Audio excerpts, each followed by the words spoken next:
Hello everyone. If you're trying to change the water nozzle on a Nissan Armada, if you're doing the one on the left, you don't actually need to remove the wipers, but if you do the one on the right, you will need to. However, the procedure should be about the same.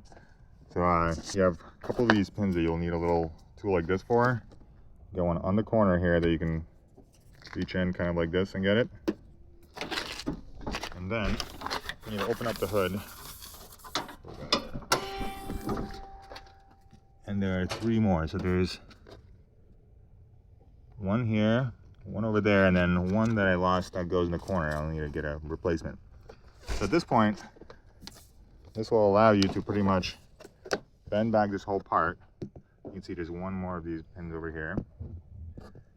And get inside there where you probably can't see, but there's simply the hose is right there. So if yours broke, you essentially put in the new nozzle.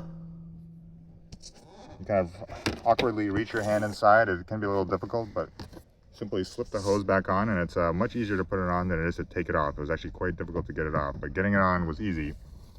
And at this point, you're good to go. You want to reattach all those clips, but if you do want to do the other wiper on the right, you will need to remove both wipers, which I did, but wasn't required to do so. Yeah, if you're trying to get this done, it took about 3 minutes, but the one on the right will probably take a couple more minutes.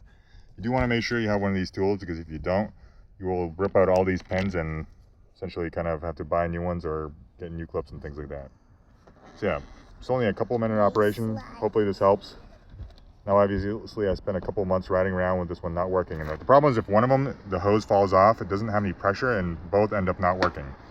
So yeah, simple fix. Yeah, hope that helps.